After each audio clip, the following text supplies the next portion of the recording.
What's up, guys? It's Elvis here, the Baron's Finest, here with our good buddy Albert, who actually won the the Bushy Regional in Chicago about a week ago at this point. We couldn't record it until now because we were both tired and we were like, screw everything. So, how does it feel actually knowing that you just actually won like a Bushy Regional like a week ago at this point, roughly? Well, they're paying me to go pick up a $450 card in LA, so That seems legit. I mean, I'm okay with it. Alright, so what did you decide to play for the regional? Well, everybody should know at this point, Shadows were 5 out of the 8. No exception there, Shadows won. First event, Shadows won this entire season. Proud to have done it, but yeah, first event, surprisingly. So what made you go with Shadows over like anything else, like Dodex or anything else like that you possibly could have had access to? Or even Sanctuary Guard? Well, okay, Dodex is right now too slow in the meta, in my opinion. There are aggro variants. Shout out to Adam Winter. What a guy. There are aggro variants.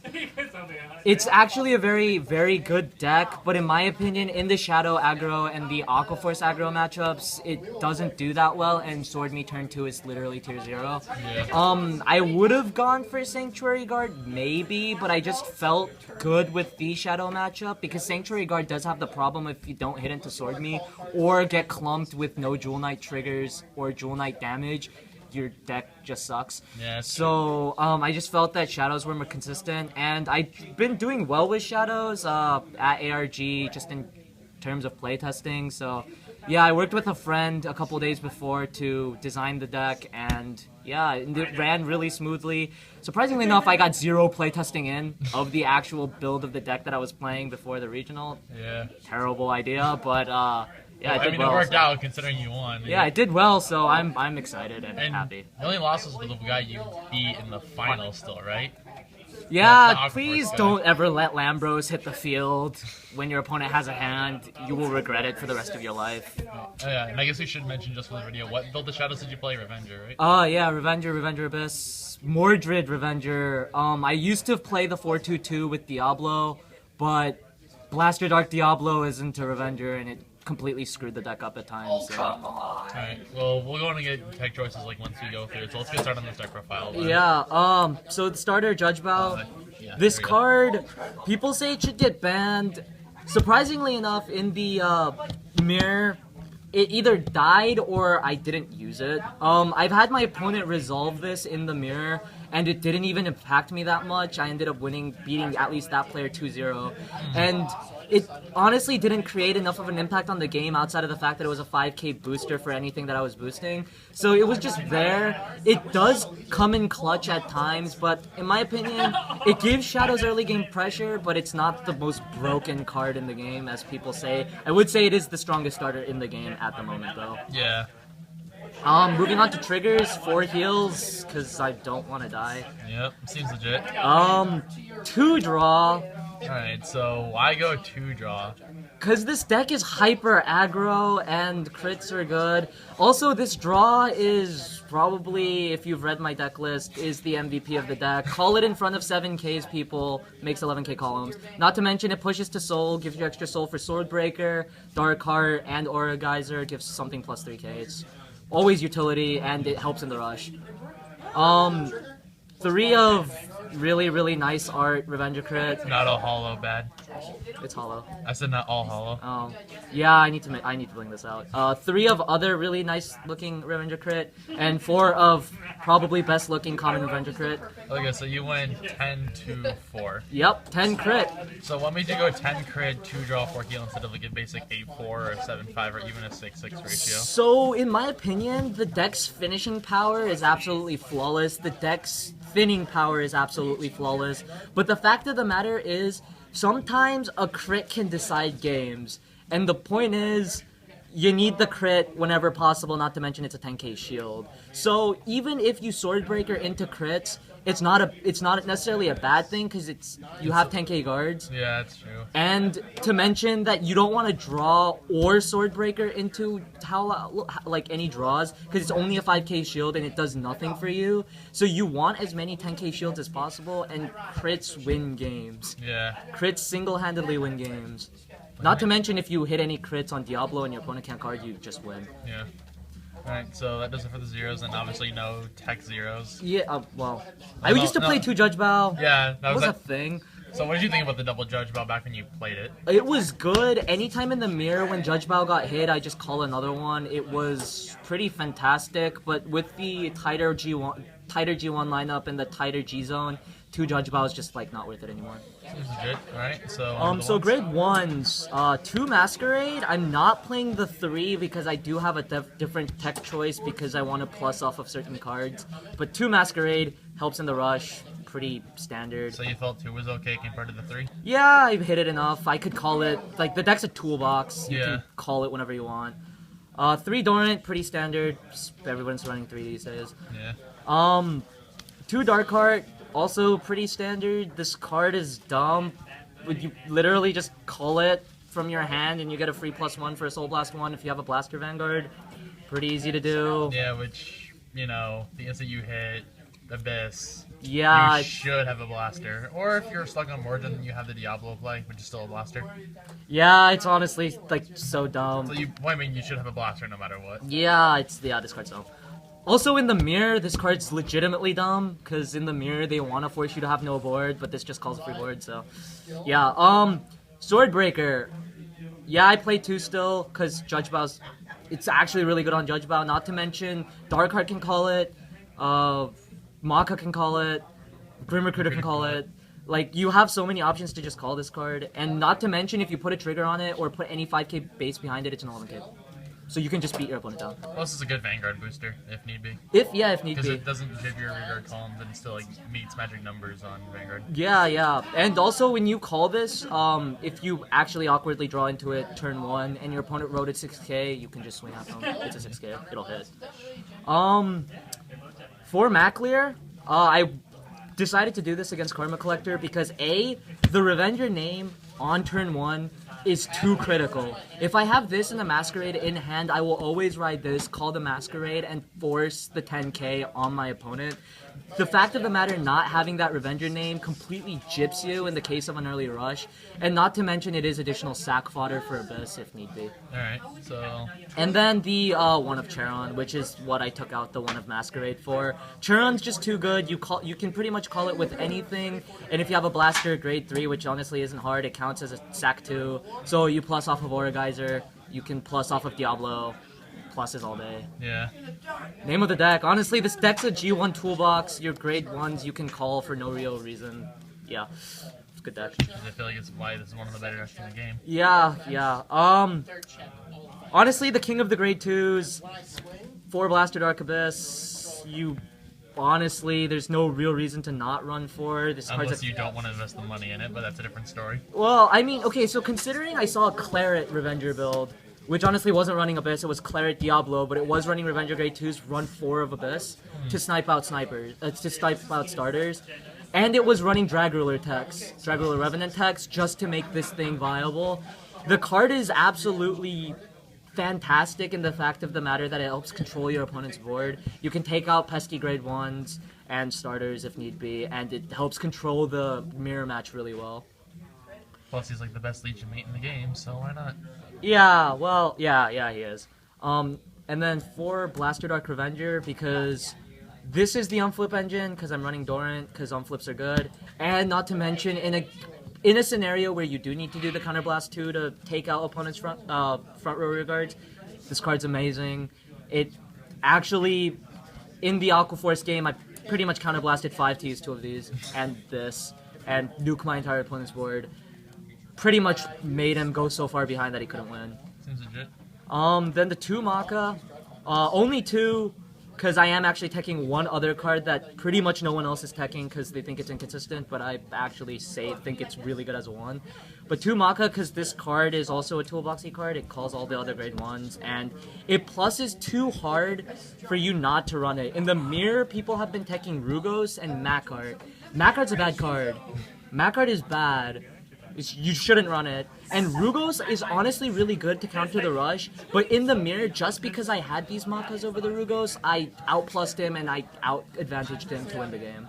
So I attribute this card to me winning the mirror. So then what made you... Alright, so I guess in that sense, like, because a lot of people also play mana over Maka, because it's 1 a Revenger, 2 is free, and 3 is not GB1 for a name, so what made you go with Maka over mana? So Maka, you can just call for 9, swing for numbers, whatever. Mana, you just call it. You call a really gypped column, and then it goes back to the bottom of the deck, so it kind of screws you in the end. Not to mention that the main combo with it would probably be coming out of Dark Heart, but if it's not GB1, it doesn't matter anyway. Yeah. And there's no real reason to call Swordbreaker and make it 14, because 14 is not a magic number. So yeah, Mana's a bad card, so you only really does it once. Maka makes boards permanent. And you can unflip for days. Fair enough. And you didn't feel like it not being a Revenger mattered at all, or? It actually didn't come into play because I feel like 9 Revenger Grade 2s was enough, and it's actually because of this. The secret tag, boys, the secret tag. Adwat Revenger Tyrannon. This card is inconsistent as balls if you're playing it more than 1. But this card is a Revenger. Half the time, if I did open Maka, I would end up with either this, or this eventually. And although hitting this as Vanguard is honestly really bad, but whatever. If I did have this in hand, I would have this. And if I did have another Maka, it would have been really awkward. But the fact of the matter is, I actually did win 2 games with this by itself, just because I called it off the breaker. I counterblasted an extra 1, and then forced them to retire 2 on my restand, which is absolutely dumb. Yeah. Like, that's just dumb. Yeah, this card's really stupid, but at 1, it's totally viable. I would not run more than 1. But the fact of the matter that it is at 1 is just stupid, because you can neg your opponent 2 for no real reason. So you feel like it's worth keeping the 1 up? Yeah, this card's fantastic at 1. Alright, so this is for 2s. Next card, Ford Mordred Phantom. Best break right in the game? Yeah, I would say so right now. This card generates too much advantage. It calls any grade 2s or less, so it makes the deck even more toolboxy. Not to mention it's a Phantom for the Judge Bow. It is not a blaster, so I cry a bit inside when I have to write it. But this card did give me some wins. In the case where I was getting rushed, I was at 3 damage, I rode into him, just did my normal things if I was going first. They would stride, I would break ride. Break Ride Abyss just ends games. Yeah. This card plussed me so hard and negged them so hard that it won me games. And so the Ford Mordred Phantom, and obviously Forbus, because this card has Phantom and Blaster in its name, and Revenger. This card is God. This card is God tier in this deck. If you don't run it, if you're running Revengers, you're bad. This card single-handedly just won me games. If not, the fact of the matter that this is a Legion, most people don't understand this, but you can actually go Legion with this card while it's on board. If you're on the mirror, Legion with it, and swing. Don't use the Legion ability, because if you sack 3, you'll kill yourself. And then, the next turn, go on to Madu, plus off of it. Oh yeah, pick up what you pick up what you dropped. Which is most likely another Revenger Phantom Blaster Abyss. Go into it again the following turn by the time your opponents run out of Diablo plays, and then end the game. It's the Legioning without actually using his skill gives you such a plus and such an advantage into the game by cycling triggers back in that it's honestly just losing the ability is completely worth it in the mirror. Because the ability, unless your opponents run out of Diablos, is not worth it in the mirror. Because you will die. Yeah, because Diablo still games for no real reason. Yeah, the mirror is probably the hardest for this deck, and the deck is designed to play against the mirror. And in my opinion, I've learned how to play against the mirror well enough that I did end up going 5-1 and top 8 against the mirror. So, for the G zone, 1 Grim Recruiter, because if you actually use this first stride with Judge Bow behind it and your opponent can't guard, you +3, possibly 5. And swing with extra columns for a 4th attack. Dumb card. I do see people run 2. 2 I think is overkill because this card exists.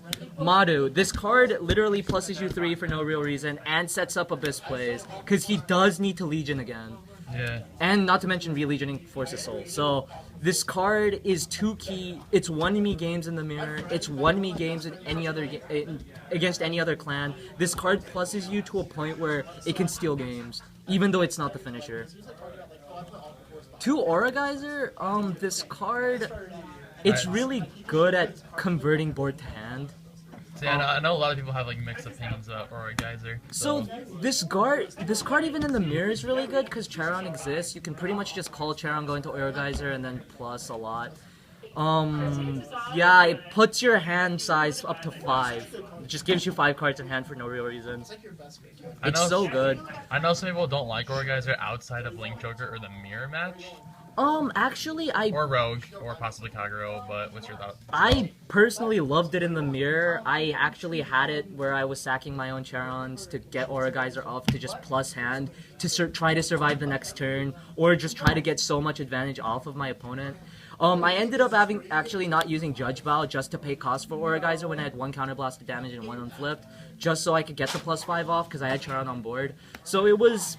I mean, the card is so amazing in the mirror in terms of hand size, and especially if you do run the Charon to be able to generate it. If you don't have the Charon on board, I would not suggest it, because if your opponent pops 1, you could die. Yeah. So, yeah, I would not suggest it outside of if you don't have the Charon, but if you do have the Charon, use it. It's fantastic. And then, obviously, I would consider the most broken card in the deck. 4 Dark Dragon, Phantom Blaster, Diablo. This Hollow, so bad. Yo, come on, man.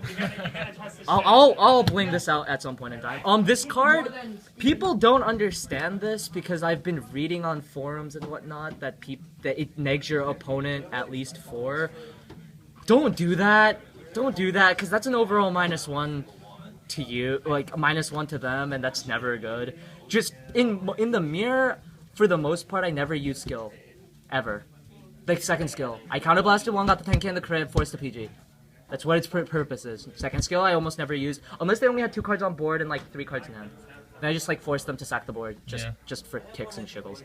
But, yeah, this card, almost, unless your opponent has only, like, 1 or 2 cards left on board, I never use skill. Just because the 10k and the crit is enough pressure that they will drop the PG, or they'll drop their entire hand to not die. Unless you're me, in which I ate 2 of these to the face and didn't die, so...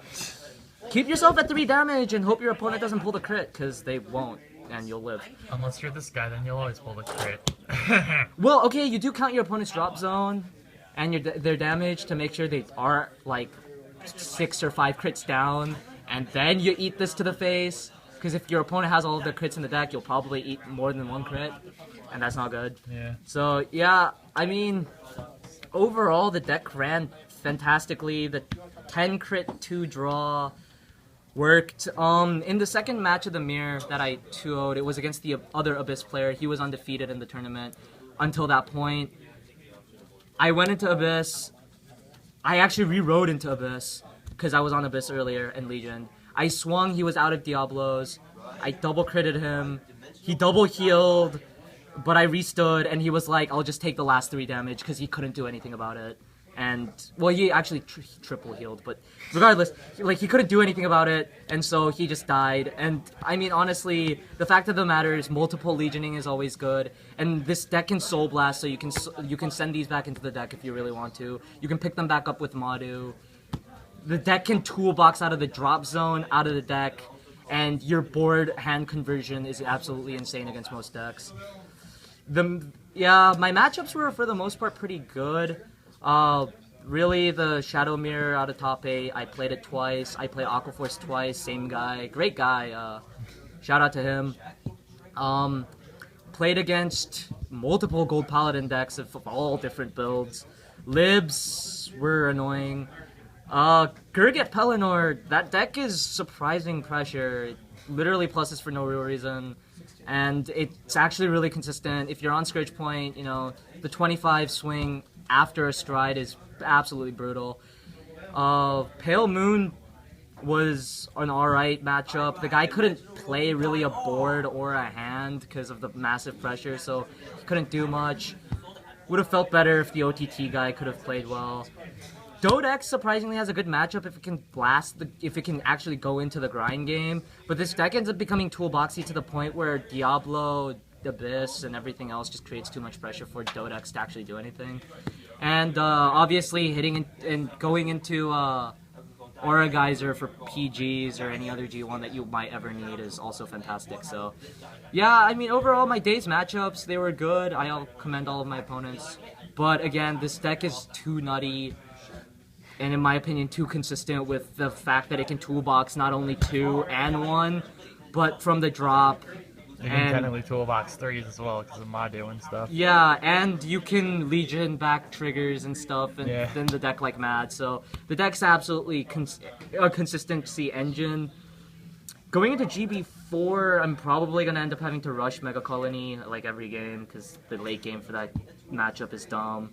And Angel Feather might cause some problems if it goes too late, but outside of that, I don't see really any deck causing too many problems to this, outside of Saint Guard, because turn 2 Sword Me OP, Yep. which I'm going to have to play test against or play at Nats, but, you know, the Saint Guard deck is so dumb.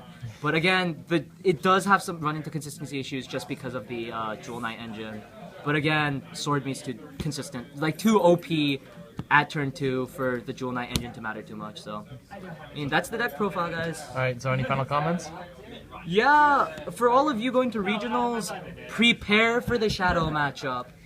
The Legend deck's too easy to get, and if they're not playing the Legend deck, they're playing a Legend deck hybrid, they're playing Claret Sword, they're playing Witches, or they're playing the Revenger deck. Which, if you know how to counter Revengers really well, which I honestly suggest rush them early, and to hope that they don't have enough of a board, because it is a best of 1 matchup, so they don't know what you're going to do. If you know that it is Revenger, if you try to rush them early, it might work. Most people are running 8-4 these days, so if it is 8-4, then the early rush will help against most decks, and yeah, you can possibly blow them out. But in the deck that can counter early rush, if you do misplay, just make sure, watch board, watch your opponent's hand, watch their drop zone, count their triggers, make sure that you are on your top game, or else this deck could easily blow you out, because it's too nutty. Alright, well, I guess that's going to do it. So thank you very much, and again, congrats on the win. Thanks, man. No problem.